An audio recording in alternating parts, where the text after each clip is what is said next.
காமராஜர் கோயிலுக்கே போக மாட்டான்னு சொல்லுவாங்க, தப்பு. திருச்செந்தூர் தொகுதியில் டிடி கிருஷ்ணமாச்சாரி போட்டிட்டா திருச்செந்தூர் கோயில் கூட்டு போறாரு காமராஜ். இவரெல்லாம் சட்டை கலந்துட்டார் காமராஜ், டிடிக்கு கலத்தல. கிருஷ்ணமாச்சாரி கலத்துறா சட்டைங்கிறார் காமராஜ், அவர் கலத்த மாட்டேங்கிறார். இவர் சிரிச்சே சொல்றாரு, அந்த பேர் பூநூல் போட்டிருக்க மாட்டான், அதுக்கு தான் கலத்த மாட்டேங்கிறாங்கிறார். இந்த நண்பரை பத்தி சிவகாசியில கோயில் திருவிழாவில் ஒரு யானை மிரண்டு ஓடி வந்துருக்கு, எல்லாரும் ஓடிட்டானா. இவர் தான் சின்ன பையன் போய் ஒரு சங்கிலத்துக்கு முன்ன போட்டு யானையை நிறுத்தியிருக்காரு. பெத்த தாயை பார்க்க எப்பமா தாங்க போற, 5 வருஷத்துக்கு ஒருக்க வீட்டுக்கு போற அம்மா பார்க்க. அங்கே போனா அங்கே ஒரு இவர் அம்மா பார்க்கல குழாயை பார்த்துட்டார், தண்ணி குழாய். இது ஏது அப்படிங்கிறாரு. முனிசிபாலிட்டிலேருந்து பிள்ளைகள் வச்சு கொடுத்தாங்க. எதுக்கு? வெளியே தெருவில் போய் தண்ணி எடுக்க முடியலையா காமராஜ், வயசாச்சு இல்லைன்னு. அப்படியா வயசான பொம்பளைக்கெல்லாம் வச்சு கொடுத்துருக்கானா ஊரில், தப்புன்னு அந்த இன்ஜினியர் கூட கலத்துட்டார். பெத்ததாயை பார்க்க போன லட்சணம் களைச்சிட்டு தான் வெளியே போனார். 3வது வீட்டுக்கே எல்லா ஏற்பாடும் பண்றான். இந்த சண்டான முந்தி தவங்கிடந்து 300 நாள் சுமந்து தொந்தி சரிய பெற்றெடுத்த அன்னைக்கு வட்டிலும் கட்டிலும் மார்மையிலும் தோல் மேலும் வைத்து காதலித்த தாய்க்கு எடு கூட ஒரு 50 ரூபா அனுப்பிடான்னு இருக்குது. எதுக்குன்னு, உன்னை பெத்தவன் எல்லாரும் என்ன பார்க்க வருது பிள்ளைகள், அது காப்பி தண்ணி கொடுக்க வேண்டாமான்னு. என்ன பார்க்க வர்றவனுக்கே கொடுக்க மாட்டேன், நீ ஏன் கொடுக்குறேங்கிறாரு. கொடுக்க மாட்டார். நானும் கோசல்ராமனாச்சு கூட்டு போயிடுவார். இவர் சண்டை படத்தான் போவார், காப்பிலாம் கொடுக்கவே மாட்டார். ஒரு தடவை மட்டும் நிருபர்கள் சண்டை போட்டு காப்பி வாங்கி குடிச்சிருக்கான். நீ காப்பி குடிக்காம போக முடியான்னு இருக்கான் அவன் நிருபர். உன்னை வச்சுக்கிறேன்டா, எவன்டா காசு இருக்கு, இந்த பயிலுக்கு பூரா நீ ஒரு நாள் காப்பி கொடுறா, 4 நாள் நம்ம காப்பி குடிக்காம இருந்துக்கலாம் இருக்காரு. அப்பதான் அலவோச நிறுவனம் என்ன பண்ணிருக்காரு, அவசரமா போய் ஒரு பக்கத்தில் உட்காந்து நாற்காலி தூக்கி போட்டு தடுமாறி விழுந்திருக்காரு. என்ன அலை அதிகமா அடிச்சிருதான் இருக்காரு இவர். நிருபர்களை தினசரி சந்தித்த ஒரு தலைவன், கள்ளமல்லாம அவங்ககிட்ட எல்லாம் பேசுவாராம். பேச என்ன சொல்றாங்க இடத்துல, எப்பா இதெல்லாம் ஆஃப் த ரெக்கார்ட் போடாதீங்கன்னா போட மாட்டான். அது மாதிரி ஒரு பத்திரிகையாளர் என்ன பண்ணிருக்காரு, ஒரு கலெக்டர் தப்பு பண்ணிருக்கான்னு எழுத என்ன பண்ணார், கலெக்டர் பொண்டாட்டி பத்தி எழுதிட்டாராம். நினைவாவே இருந்திருக்காரு. மறுநாள் காலை வந்து அவன் எங்க அவனை கூப்பிடுங்க வான்னு, கலெக்டர் தப்பு பண்றான் எழுதுனே சரி, அவன் வீட்டுக்காரி எப்பறம் எழுதுனேன், முதல்ல போய் அந்த அம்மாட்ட மன்னிப்பு கேட்டுவாங்க. இப்ப எல்லாரையும் எழுதுறாங்களே. திரிசா ராத்திரி ஆடினா ஆடாட்டான் ஐயா, அது பாட்டு ஆடிக்கிட்டு போகுது. அதுக்கு போட்டு கமிஷனர் சொல்றாரு, இல்ல இவர்கள் ஆடவில்லை, காருக்குள்ளே ஆடினார்கள் அப்படிங்கிறார் கமிஷனர். லோக்கல் போலீஸ்காரன் சொல்றான், அக்கா ஆடவே இல்லைங்க அவன். நான் எனக்கு இந்த நாட்டு மேல என்ன வருத்தம்னாயா, இதே ஒரு ஏழப்பெண் செய்திருந்தா அவளை விபச்சார வழக்கில் உள்ள வச்சிருப்பானுங்க. விளங்கு மாடா அந்த நாடு. காந்தியும் காமராஜரும் ஜீவாவும் பெரியார் இந்த நாடு. சினிமாக்காரி 10 லட்சம் 50 லட்சம் சம்பளம் வாங்குறவான்னா, இப்ப இந்த இன்னொரு கேடு பாத்தீங்களா, விபச்சார வழக்கில் பெண்கள் கைதுன்னு போடுவான ஒழிய லாட்ஜ் போட மாட்டான். என்ன அது பணக்காரன். முதல்ல லாட்ஜை போட்டு லாட்ஜ் ஓனரை போட்டுல அந்த பிள்ளை இதுக்கு சோத்துக்கு இல்லாம போயிருக்கியா, பண்றானா இல்லையா? பெருந்தலைவர் காமராஜ் அப்படித்தான் ஒருத்தவன் சொன்னா, சுப்பியாவுக்கு அந்த சீட்டை கொடுக்கப்படாதுன்னா. எதுக்குன்னா, அவனுக்கு நிறைய பொம்பளைகளோட தொடர்பு இருக்குன்னா. ஆம்பளையோட தொடர்பு வச்சுக்க முடியும், கிறுக்கு போயிலான்ட்டாரு. ஒரு போலீஸ்காரன் சிரிச்சு குப்புற கீழே விழுந்துட்டான். என்ன பெரியவர் இப்படி சொல்லிவிட்டாரு. அவருக்கு என்ன கோபம்னா, சீட்டு கொடுக்கா தப்பு பண்ணா வேற, அதை விட்டுட்டு இப்படி அசிங்கமா 10 பேர் முன்னால பேச கோவம் வந்துட்டு. அப்புறம் தனியா கூட்டம் இருந்தா, உனக்கு அறிவு இருக்கா, பத்திரிகாரர் இருக்கா, எல்லாருக்கும் அங்க வச்சு அப்படியா சொல்லுது, என்ன தனியாம சொல்லலாம், அவனுக்கு சீட்டு கொடுக்காது. என்ன காந்தியும் சீடர் தப்பு, அவருக்கு தெரியாது தப்பு. ஐயா, தென்னிந்திய கூட்டுறவு நூற்பாலைகள் இருந்து தெரியுமா, 10 இருந்து நூற்பாலை தமிழ்நாட்டில் 10 நூற்பாலை வாங்கியாச்சு. ஜப்பான் கம்பெனிக்காரன் தான் கொடுக்குறான் மிஷினை. அவன் என்ன பண்றான், 10 கொடுத்ததுக்கு கமிஷன் கொடுக்கணும்.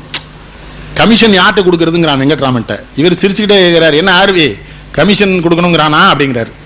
வெங்கட்ராமன் ஆமாங்க எவ்வளவுன்னு கேளு. அவன் சொல்றான், அதுக்கு இன்னொரு மில் கொடுன்ட்டாரு. அதுதான் ஸ்ரீவில்லிபுத்தூர் கூட்டுறவு மில். 5 மில்ல வாங்கி 12 மில்லுக்கு கணக்கு எழுதணும். அந்த மனுஷனுக்கு அது தெரியுதா? 10 இந்த கமிஷன்ங்கிறது இயல்பு. இந்த சர்வதேச சந்தையில அண்ணனு தெரியும், வணிகத்துல அதுதான் போபோர்ஸ்லயும் நடந்தது. அந்த பீரங்கிலையும் அது விவரம் இல்லாம இந்த சின்ன பையன் போய் மாட்டிக்கிட்டார். எங்கால் இந்த ஆசாரி நம்ம வீட்டுல மரவேலை செய்வார். அது நம்ம காலங்காலமா அந்த ஆசாரியில நம்மளால நம்ப மாட்டான். இவனே போய் மரம் வாங்குவான் கடையில. நான் போய் வாங்கிக்கிறேம்மா. இவனுக்கு விவரம் தெரியாது. மரக்கடைக்காரர் மரம் கொடுக்கும்போது பேச்சோட பேச்ச கோவிந்தாசாரி தானே வேலை பார்க்கிறாரு. ஆமான்றான். கோவிந்தாசாரி சாயங்காலம் போறோம் 1000 ரூபா கொடுத்து அனுப்பிச்சிருவான். அது அவங்களுக்குள்ள இதுதானே அந்த வின்சதாம அந்த குரூப் அந்த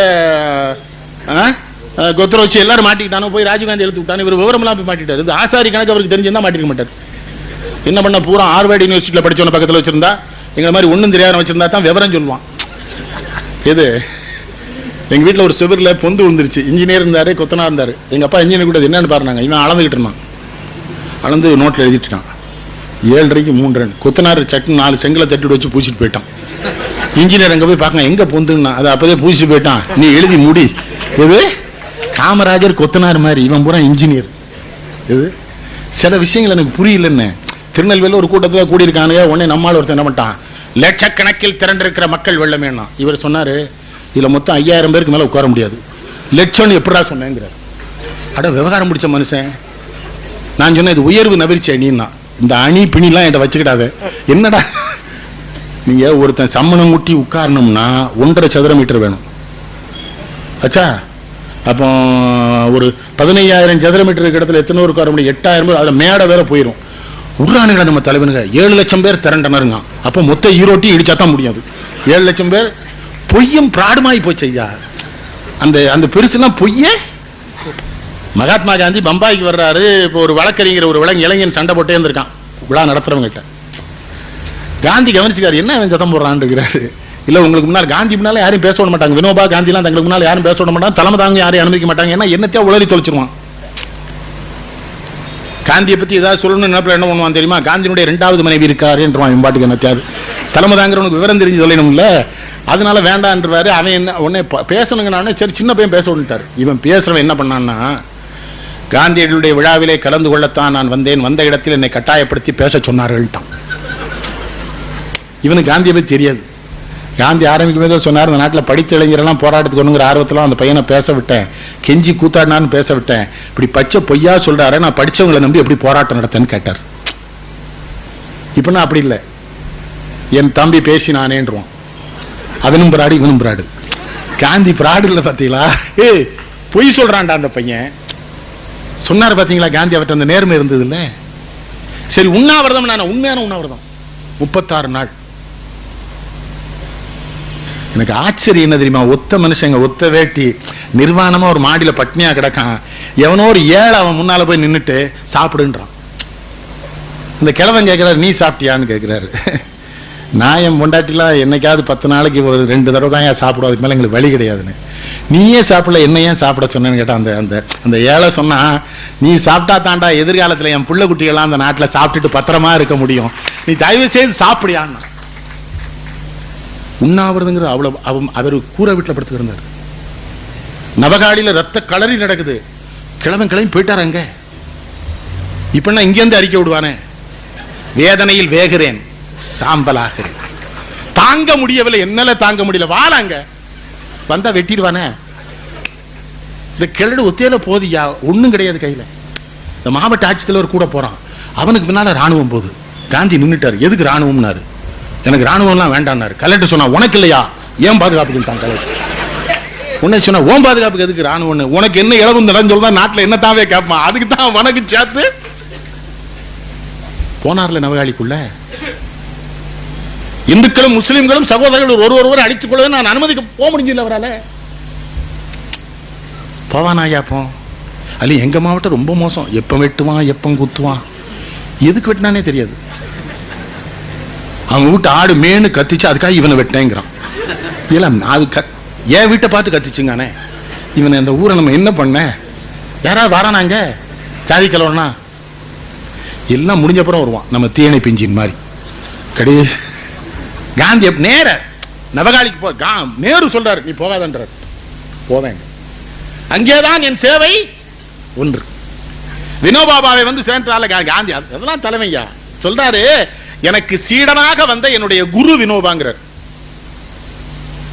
இப்ப 2ஆம் மட்ட தலைவன் தலை தூக்குறான்னு தெரிஞ்சாலே அவனை முடிச்சிருங்க.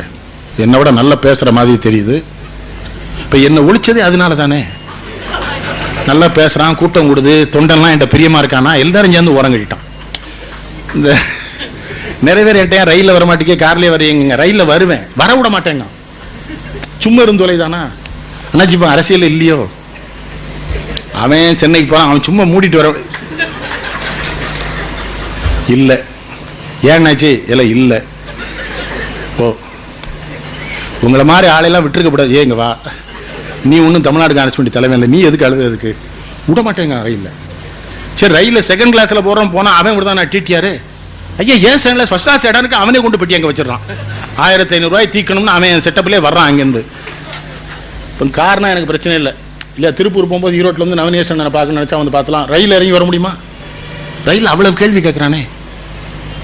சோனியா காந்தி என்ன இருந்தாலும் வெளிநாட்டுக்காரி தானேங்கிறான் ஒருத்தன். நான் சொன்னேன் அவளை வல்ல நாடுன்னு அவன்கிட்ட சொன்னானா? இல்லை அவளுக்கு அரைச்சலூர் நான் உன்கிட்ட சொன்னானாடா?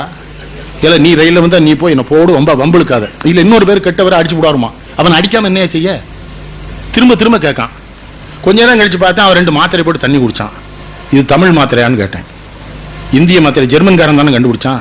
நாய்க்கு பிறந்தவன இது ஏமலை சாப்பிட்ட, வெளிநாட்டு பொம்பளை வேண்டாம் வெளிநாட்டு மருந்து மட்டும் ஏமலை சாப்பிடுதிய, சாப்பிடாதல்லன்னு.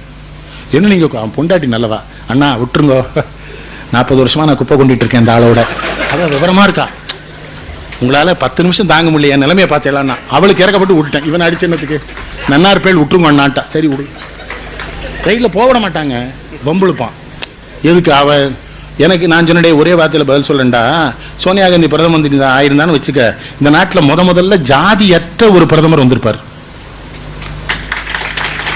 இப்போ எல்லாத்துக்கும் ஜாதி சொல்லிடுவான். வாஜ்பாய் பிராமணன்றுவான், அத்வானியை செட்டியார்ன்றுவான், இவர் மன்மோகன் சிங்க சீக்கியர்ன்றுவான், முரளி மனோகர் ஜோஷினா பிராமணன்றுவான், சுஷ்மா ஸ்வராஜ்னா பிராமணத்தின்றுவான். இல்லையா இந்த மாதிரி ஜாதி? இந்த காந்திட்ட பெரிய எனக்கு பிடிச்ச விஷயம், உலகத்தில் எந்த நாட்டில் விடுதலை போராட்டம் நடந்தது? ஆகாவென்று எழுந்தது பார் யுகப்புரட்சி கொடுங்கோலன் ஜாரென்னும் பேரிசைந்த பாவி அலறி வீழ்ந்தான் வாகான தோல் படைத்தாருங்கிறான்ல பாரதி. ஜாரை சுற்றி நின்னவன் என்ன சொன்னா? சதிகார சாய்ந்திட்டார் புயற்காற்று சூறை தண்ணில் திமுதுமன மரம் விழுந்து காடெல்லாம் விறகான செய்தி போல. புரிதா ஸ்டாலின் என்ன சொல்றான் பாரதின்னு? இந்த மரம் இருக்குல்ல, சிலதுனா நின்னாலும் மரம், விழுந்தாலும் மரம் உரும். தேக்கு பாருங்க, நின்னா மரம்மா, மேஜ் ஆயிட்டா தேக்கு என்னாச்சுமா, கதவு தேக்குமா, உத்தரம் தேக்குமா, கோங்கு சொல்லுவான், தோதகத்தி சொல்லுவான், வேங்கைய சொல்லுவான். ஆனா சிலது நின்னா மரம், விழுந்தா விறகு, அது மரமா இருக்காது, எரிச்சு சாம்பல் ஆகணும். என்ன சொல்றான்? ஆட்சியில் இருக்கிறவனை சுத்தி மரம் மாதிரி நின்னால அத்தனை பேர் ஜார் விழுந்தவனே விழுந்தான் விறகாயிட்டாங்க பாரதி. அந்த சோவியத்துக்கு யார் தலைமை தாங்கனா? லெனின். யார் விடுதலை போராட்டத்துக்கு தலைமை தாங்கி நடத்தி சென்றாரோ அந்த லெனின் தான் அங்க தலைவர். செஞ்சீனத்தின் விடுதலைக்கு பாடுபட்ட மாசேதுங்க லியூ சொக்கியும் தானே அங்கே தலைவர்கள். பிரான்சின் விடுதலைக்கு பாடுபட்ட மார்ஷல் டிட்டோ தானே அங்கே தலைவர். உலகத்திலேயே முதலாக ஒரு நாட்டின் விடுதலை போராட்டத்துக்கு தலைமை தாங்கி அந்த நாட்டின் விடுதலையை பெற்றுத்தந்த ஒரு தலைவன் ஆட்சி பொறுப்பிற்கு தான் வராமல் ஒரு இளைய தலைவனை அந்த இடத்தில் அமர்த்தி விட்டு ஒதுங்கினான் என்பவன் மகாத்மா காந்தியடிகளை தவிர உலக சரித்திரத்தில் வேற ஒரு தலைவன் பதவியை வேண்டாம் என்று சொன்ன தலைவன் உண்டா? அவர் வெளியில வந்தவர் பெரியார். அதான் எந்த பதவிக்கும் போல ஜீவா போகல. காமராஜர் பதவியை தியாகம் பண்ணாங்க, இப்பம் இல்ல. ஆரம்பத்தில் ஜெயில இருக்காரு, விருது நகரசபை தலைவராக தேர்ந்தெடுக்கிறாங்க. வர்றாரு, 1 மணி நேரம் முதல்ல இருந்து ராஜினாமா பண்றாரு. ராஜினாமா பண்ற அன்னைக்கு யார் பிறந்த நாள் தெரியுமா? காந்தியடிகள் பிறந்த நாள். பதவியை தூக்கி எறியணும். யா பிடிச்சா விட மாட்டேங்கிறானே, குரங்கு மாதிரி பிடிச்சிக்கிறாங்க. மக்களா தூக்கி எறிஞ்சப்பறம் வேற வருத்தப்படுறான். எத்தனையோ இன்னொன்னுங்க, காமராஜர் ஒரு தடவை கேட்டோம்னாங்க, எவ்வளவோ செஞ்சிருக்கோம்லாங்க, இதெல்லாம் நம்ம நிறைய விளம்பரம் பண்ணிருக்கோம். ஒரு வார்த்தை பதில் சொன்னாரு, இந்தா அவன் வரிப்பணம்னு, அவன் வரிப்பணத்தை அவனுக்கு முறையா செலவழிக்கிறதுக்கு தான் நம்மளை வேலைக்காரனா வச்சிருக்கான்னு, நமக்கு அவன் வரிப்பணத்துல சம்பளம் தர்றான்னு, வேலைக்காரன் இதுக்கெல்லாம் செலவழிக்கிறது உரிமை உண்டுன்னு அவன் காரியத்தை அவனுக்கு செஞ்சிருக்கோம், அவனுக்கு தெரியும் மூடுனார். 1.5 கோடி ரூபாய் மணிமுத்தார் அன்னைக்கு 1.5 கோடி ரூபாய் கேட்டார். 1.5 கோடி ரூபாய் ஒரு வாரத்துக்குள்ள வேணும்னார். கோசல் ராமன் தார்ல ஒரு மாசத்துக்கு கேட்டார், ஒரு வாரத்தில் வாங்கி கொடுத்தார் மணிமுத்தார் அணை. எத்தனை அணை அணையா கட்டி வச்சாரு. வாத்தியார்கிட்ட கும்பிட்டார், ஆசிரியர்கள்ட்ட கும்பிடுறேன், ஏழை பிள்ளைகளை எல்லாம் உன்ட்ட அனுப்புறேன், ஏமாத்திராதேன்னார். என்ன சொன்னாரு? திருநெல்வேலிக்கு வர்றாரு சேர்மாதேவி, அந்த வாவேசேர் குருகுலம் இருந்த அந்த கேட் அடைச்சிருக்குது. ஒரு பையன் மாடு மேய்ச்சிக்கிட்டு இருக்கா, இவர் பாக்குறாரு, கூப்பிட்டாருன்னா பள்ளிக்கூடம் போலையான்னாரு. அவனுக்கு இவர் காமராஜன் தெரியாது, சினிமாவில் நடிக்கல இல்லை இவரு, இந்த ஆள் ஜெயில தானே இருந்தாரு, அது நடிச்சுதான் தெரிஞ்சிருப்பான். தனுஷ தெரியுதே, எல்லா பேருக்கும் தெரியுது, தனுஷ அழகா இருக்கான் இல்லையா அவன், அதனால அவனை ரொம்ப ரசிக்கிறாங்க. அப்போ காமராஜ் கிடையாது, அழகு கிடையாது, ஒன்றும் கிடையாது, அவரை தெரியாது. உடனே கேட்டான், பள்ளிக்கூடத்துக்கு போனால் யாருக்கு கஞ்சி ஊத்துறாங்கட்டான். அவனுக்கு ஒரு முதலமைச்சர் தெரியாது. அப்பவும் சில அதிகாரி தப்பானவன் இருப்பான்ல, ஒரு அதிகாரி ஓடி அந்த பையனை அப்படியே அடிக்க போனான், ஏய் இங்க வாடினாரு. நான் யாருன்னு கூட அவன் தெரியாம இருக்கான்னு, அது நமக்கு தாண்டா கேவலம். அவன் அவ்வளவு வறுமையில ஏழ்மையில இருக்கான், என்ன அவனை வெக்கமால வாடாங்க, கஞ்சி ஊத்துனா பள்ளிக்கூடம் போறியான்னாரு. அவன் இவரை யாராருங்க பார்த்தான், கஞ்சி நீ ஊத்துற போயான்ட்டு போயிட்டான். இவருக்கு சிரிப்பு, பயங்கர சிரிப்பு. நல்லா தானே கேட்கிறான்.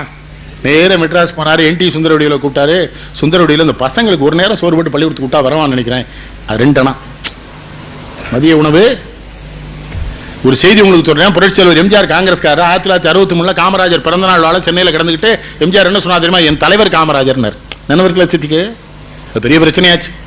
அதனாலதான் அவர் புரட்சித் தலைவர் எம்ஜிஆர் அந்த மதிய உணவு திட்டத்தை சத்துணவா விஸ்தரிச்சார். காமராஜருடைய சீடர் பார்த்தீங்களா? அப்படி வந்தது மதிய உணவு திட்டம். பேட்டை ரயில்வே கேட்டை மூடிட்டாயா. ஒரு இன்ஸ்பெக்டர் ஓடி போய் அந்த ரயில்வே கேட் கீப்பர் இருக்கான்ல, அவனை கேட்ட தரேன்னா இவர் பார்த்தார் காமராஜ். அவனை கூப்பிடு. அவனை என்ன சொன்ன? கேட்ட திறக்க சொன்னேன். ஏன் ரயில் அடிபடி சாகணுங்கிறியா என்ன? ஏ உனக்கு அறிவு இருக்கா? உன்னை எஸ்பிஐ கூட்டார். இவனை வேற இல்லையா போட்டு உள்ளூருக்குள்ள இருந்தா ஊரை கெடுத்து போவான். அப்புறம் ரயில் வந்து கேட்டு திறந்து அந்த பக்கம் அதான் பெரிய மனுஷன் காரை நிறுத்தி அந்த கேட் கீப்பரை கூப்பிட்டு, இருந்தா நீ அப்படித்தான் இருக்கணும்னு, குடியரசுத் தலைவர் இருந்தாலும் திறக்கக்கூடாது, இதுக்கு நீ தான் அதிகாரி, இந்த இடத்துக்கு நீ தான் எல்லாம், திறக்காத என்ன எவனாக்கு இருக்குன்னு சொல்லுவான். என்ன ஒன்றும் பயப்படாத என்ன, ரொம்ப மகிழ்ச்சி வரட்டுமா? அது மாதிரி ஒரு பக்கத்தில் பணக்காரன் எவனும் நிற்கவே மாட்டான்.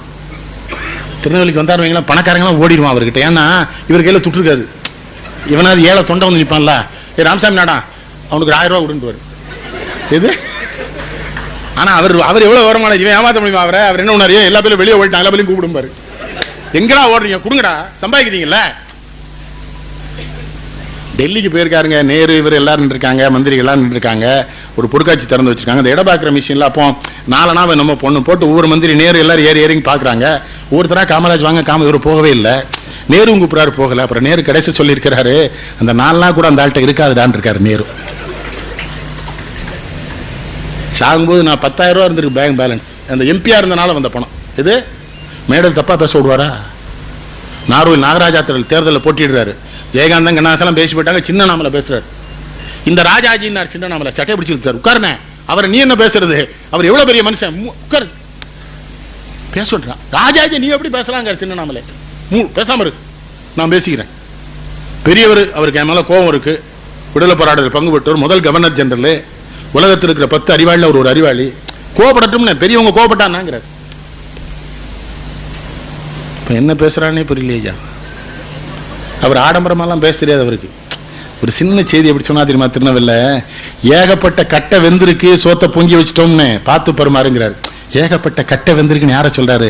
தியாகிகளை சொல்றாரு. ஏகப்பட்ட கட்டை வெந்து தாண்டா சுதந்திர சோரை பொக்கி இறக்கி. ஓமை எப்படி ஓமை? சாதாரணமா பேசுவார், பயப்படம் கிடையாது. ரொம்ப எளிமையான தமிழ், போலித்தனமா அவருக்கு ஏமாற்றவே தெரியாது. இந்த முதலமைச்சர் ஏதோ வருத்தப்படுறாராம்னே, நான் ஏன் கேள்வி கேட்கிறேன்னு சொல்றாராம்னே, நான் உங்ககிட்ட கேட்கிறேன்னு. அது என்னப்பா அவங்க சொல்லுவாங்களே, உன் குடநிலையில தானே நானும் இருக்கேங்கிறாரு. பெரியாரும் அவரும் அத்தனை இணைவரியா நண்பர். பெரியார் வர பச்சை தமிழர் குடியாத்தத்தில் போட்டிட்டார்ல, பாருங்கய்யா, ஒரு நோட்டீஸ் எழுதியிருக்கான். நான் காங்கிரஸ் வேட்பாளராக போட்டியிடுகிறேன்னு எழுதி கொடுத்துருக்கான். காமராஜர் வந்து போட்டி எடுன, நான் யாருக்கும் போட்டி இல்லைன்னு, காங்கிரஸ் வேட்பாளனாக நிற்கின்ற எனக்குன்னு போடு. போட்டிங்கிற வார்த்தைய யாருங்க முடியும்? இப்ப நினைச்சு பாருங்க, காந்தி இவரெல்லாம். காந்தி எப்படி மனுஷன்? உப்பு சத்தியாகிறவன்னு சொல்றீங்களே, அதுல எவ்வளவு விஷயம் இருக்கு தெரியுமா? அவன் என்ன பண்ணிருக்கான்? வெள்ளக்கார நம்ம நாட்டில இருந்து கொள்ளையடிச்சுக்கிற பொருள் எல்லாம் இங்கிலாந்து கொண்டு போகணும்ல, அதுக்கு கப்பல் கொண்டு வந்திருக்கான். வெறுங்கப்பலை கொண்டு வந்தா கவுந்துரும்னு கப்பல் நிறைய உப்பு முடைய அந்த பேலன்ஸ் பண்றதுக்கு கொண்டு வந்து அந்த உப்பை இங்க இறக்கிருக்கான். அதுல ஒரு யோசனை சொல்லிருக்கான், அந்த உப்பை இங்கே வித்துடலாமன்னு இருக்கான். அப்ப இவனை உப்பு காய்ச்ச விடக்கூடாது, இந்தியனை உப்பு காய்ச்சனா வாங்க மாட்டான். அவன் உப்புக்கு என்ன 27% வரி. அப்படின்னா எவ்வளவு? ஒரு படி உப்பு 3 ரூபா. அந்த காலத்துல ஒருத்தனுடைய முழு மாத சம்பளமே 3 ரூபா. 3 ரூபாய்க்கு ஒரு படி உப்பு வாங்கினா வாழதே. அப்படி ஒரு உப்பு. அதைத்தான் காந்தி சத்தியாகிரகம் எங்க தென்னாப்பிரிக்கா வந்து உப்பை பத்தி எழுதியிருக்காரு. இங்க வந்து போராட்டத்துக்கு ஏற்பாடு பண்றாரு. போராட்டத்துக்கு போறாரு. வெப்மில்லர்னு ஒரு நியூயார்க் நிருபர், வெப்மில்லர்னு அவன் சொல்றான், 18 வருடங்களாக 25 நாடுகள் நடக்கிற புரட்சிகள், விடுதலை போராட்டங்கள், எதிர் யுத்தங்கள், உள்நாட்டு யுத்தங்கள் அத்தனை நான் நேரில் பார்த்திருக்கேன்டா, என் வாழ்க்கையில இப்படி ஒண்ணு பார்க்கலங்கிறான் வெப்மில்லர். என்னன்னா அணியணியா அணிவகுத்து போறானுங்க, வந்தே மாதிரங்கிறானுங்க. அவன் போலீஸ் குண்டாந்தடியால அடிச்சு மண்டை உடையுது, ரத்தம் வருது. ஒருத்தம் கூட கைய வசத்துல அப்படியே விழுந்து சாயிரானுங்க. என்னன்னு கேட்டா காந்தியடிகள் சொன்னாரா, நீ லேசா கைய வசத்தினா கூட நீ எதிர்ப்பு காட்டுறன்னு ஆயிரும், அதுக்கு நினைக்கிறவன் என் போராட்டத்துக்கு வராத, கையையே தூக்க கூடாது என்றான் காந்தி. நான் என் கண்ணால் பார்த்தேன், 1000 பேர் அடிபட்டு மண்டை உடைந்து கீழே விழுந்தார்கள், என்னால் தாங்க முடியவில்லைன்னு வெப்மில்லர் எழுதுறான். புரூக்லைன் காமன் சபை மெம்பர் ஒருத்தன், புரூக்லைன், அவன் என்ன பண்றான்? லண்டன்ல என்ன பண்றான்? அந்த வெள்ளைக்கால்வாய் இருக்கு, அதுல போய் அவன் உப்பு காய்ச்சிறான். காந்திக்குள்ள போயிட்டு காமன் சபைக்குள்ள போயிட்டு அவனை சஸ்பெண்ட் பண்ணிட்டானுங்க. நியூயார்க்ல உப்பு காய்ச்சிருக்கானுங்க. 142 பாதிரியார் அங்கே இருந்து யாருக்கு எழுதுறான்? பிரிட்டிஷ் பிரதமர் எழுதுறான். உடனே இந்தியாவுக்கு விடுதலை கொடுங்களால இதை தாங்க முடியலன்னு அப்படி ஒரு போராட்டம் நடத்தினார் காந்தியடி. கையை அப்படியே இங்க தண்டியில வேதரத்னம் இல்ல, வயக்காட்ட பூரா அழிச்சு போட்டிருக்காரு. வந்து உப்பு சத்தியாரிகள் தங்கட்டுங்கன்னு. சும்மா வாயா வந்தது சுதந்திரம்? எத்தனை பேர் செத்தான்?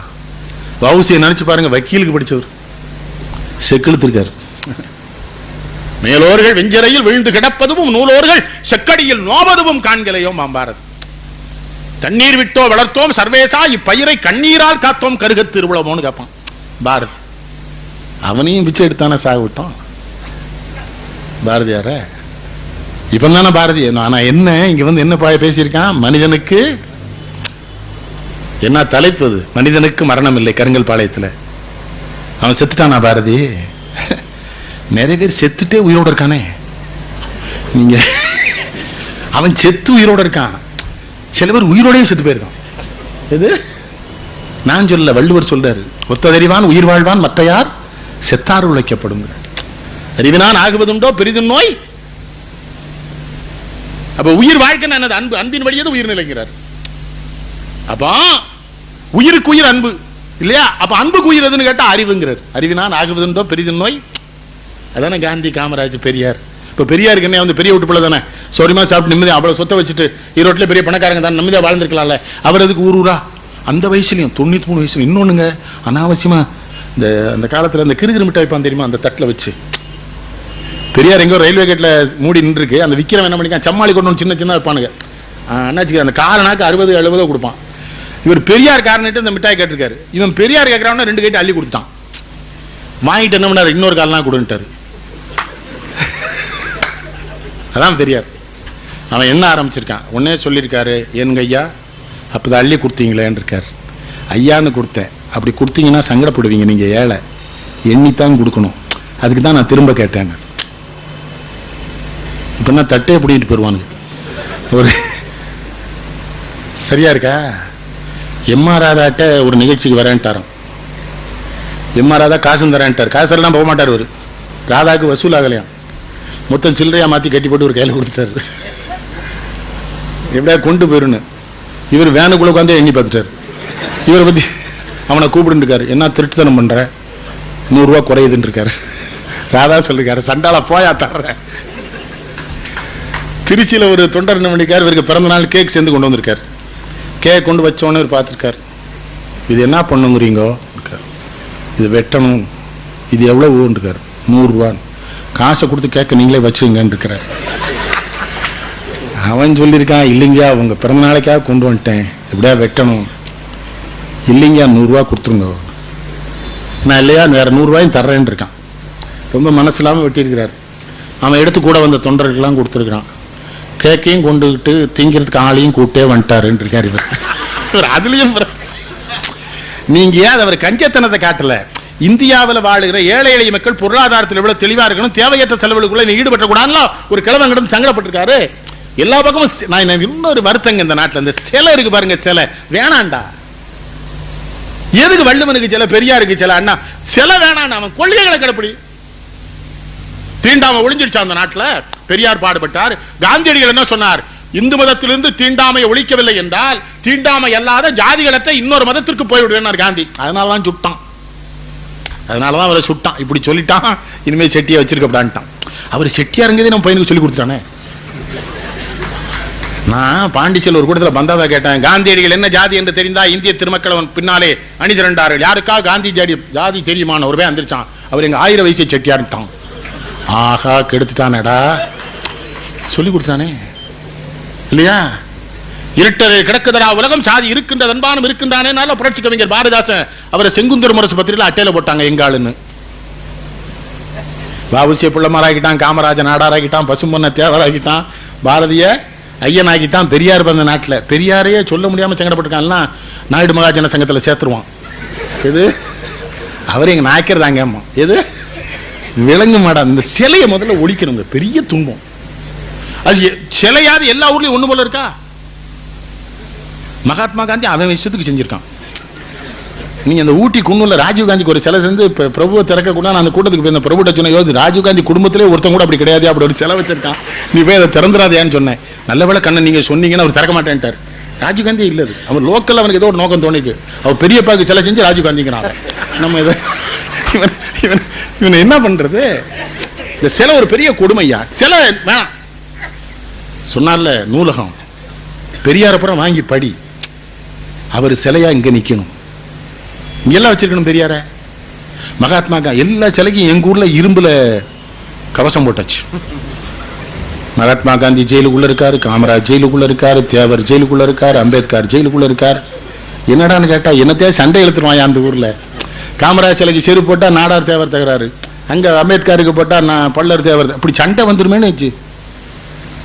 நான் அந்த பக்கமா போனா மகாத்மா காந்தி என்ன கூப்பிடுறாரு, ஏண்டா வெள்ளைக்காரன் தான் ஜெயில வச்சான், நீங்க ஏண்டா திறங்கடான்னு. ஜாதியா திருநெல்வேலிக்கு வாங்க ஸ்டாலின், உங்களுக்கு பெரிய அசிங்கத்தை காட்டுறேன். பேட்டையில செட்டியார் சங்க போர்டுல மகாத்மா காந்தி படத்தை வரைஞ்சாச்சு எங்க ஆளுங்கானே. நான் சொன்னேன் இந்த படத்தை ஏண்டா இதை வரைஞ்சிங்க, எங்கால தானே நினைச்சு. சீர்காழி கோந்தராஜன் எங்கால தாங்க, விவரம் தேடிக்கிட்டு காப்போம். நீங்க மறந்துடாதீங்க, பெரியாருடைய சீடர்கள் உண்மையாகவும் நேர்மையாகவும் நாணயமாகவும் அவருடைய கொள்கையிலே உறுதியாக நிற்காமல் போனதனால் தான் தமிழ்நாட்டிலே ஜாதிய சங்கங்கள் பெருக்க எல்லாரும் பிற்படுத்தப்பட்ட இனத்தில் சேருங்க. இப்ப முற்படுத்தப்பட்ட இனத்தில் நாங்களும் பிராமணன் மட்டும்தான் இருக்கோம். நாங்களும் கேட்டுக்கிட்டு இருக்காங்க, எங்க ஆட்கள் விட மாட்டாங்க, எங்களையும் பேக்வேர்ட் ஆக்குங்க. ஏன் ஆக்கணும்னு சர்க்கார் கேட்க, எல்லாரும் ஆயிட்டாங்க, தனியா இருக்க பயமா இருக்குயா, சேர்த்து விட்டுருங்க. என்ன அநியாயம் இருக்குது. அந்த ஃபார்வேர்டு பேக்வேர்டு அது ஒரு பெரிய சங்கடமா இருக்கு. அது தாசில்தார் தான் முடிவு பண்றாரு. நீங்க என் பையனுக்கெல்லாம் ஜாதிலாம் இல்லைன்னு சொல்லி கொடுத்துட்டேன். எஸ்எல்சிக்கு போனா தலைமை ஆசிரியர் எனக்கு தொலைபேசியில் கூப்பிட்டு பையனுக்கு சாதி சான்றிதழ் வாங்கி கொடுங்கன்னாரு. ஜாதிலாம் கிடையாதுன்னு. அப்போ பையனுக்கு படிப்பு கிடையாதுட்டாரு. கிடையாதுயா, பெரியார்லாம் போராடி இருக்காரு, நாவுக்கரசர் போராடி இருக்காரு, வள்ளலார், அவங்க ஏன் விவரம்லாம் போறான்னா சர்க்கார்ல கேட்கறான் கொடுன்ட்டான். அப்புறம் வட்டாட்சியரை கொடுத்த தம்பி இந்த மாதிரி ஜாதி சான்றிதழ் கேட்கலாம் என்ன பண்றதுன்னு கேட்டேன். நான் பேக்வேர்டே போட்டு கொடுக்குறேன்னாச்சுங்கிறான் அவன். தாசில்தார் சொல்ல நான் பேக்வேர்டு போட்டுறேன்னாச்சுன்னு. எப்படி போடுவேன், துளுவ வேளாடுன்னு போட்டுறேன்னாச்சுன்னு. வேற ஏதாவது பண்ணலாமான்னு மோஸ்ட் பேக்வேர்டு போடலாம்னாச்சுன்னு. எப்படி நான் இசை வெள்ளாடுன்னு போடுறேன். அது எப்படி 500 ரூபா தான் வித்தியாசம்ங்கிறான்.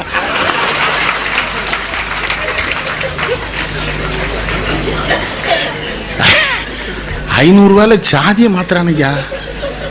நீங்க கம்மான்னு போட்டா ஃபார்வேர்டு, வடுகர்னு போட்டா பேக்வேர்டு, காட்டு நாய்க்குன்னு போட்டா எஸ்டி. என்ன ஸ்டாலின் அரசாங்கத்தில் பண்றானே ஒன்லி 500 rupeesங்கிறான். இதெல்லாம் நியாயம் இல்லையேங்கிற. ராமனே பண்ணியிருக்காருங்க. ஒன்னு ராமர் அம்புக்களுக்கான். ராமர் என்ன பண்ணாரு, இந்த வாலிக்கும் சுக்கிரியனுக்கு சண்டையில் இவர் போயிட்டார்ல. அப்ப லட்சுமணன் கேட்டான், கொஞ்சம் கூட நியாயம் இல்லைன்னு, தம்பி உன்னை கூட்டு அண்ணனை கொள்ள வந்திருக்கான், நீங்க வந்திருக்கேன்னா ராமன் சொல்றாரு குரங்குல அண்ணன் தம்பி எல்லாம் கிடையாதுங்க. ஒன்னு லட்சுமணன் சொன்னா சரின்னுட்டான். ஆனா வாலிட்ட போய் பேசும்போது என்ன சொல்றாரு, நீ குரங்கு இல்லைங்கிறார் இவரு. லட்சுமணன் குழப்பம் வந்துட்டு, குரங்குக்குள்ள அண்ணன் தம்பி கிடையாதுன்னா வாலியை மட்டும் குரங்கு இல்லைங்க அண்ணன்.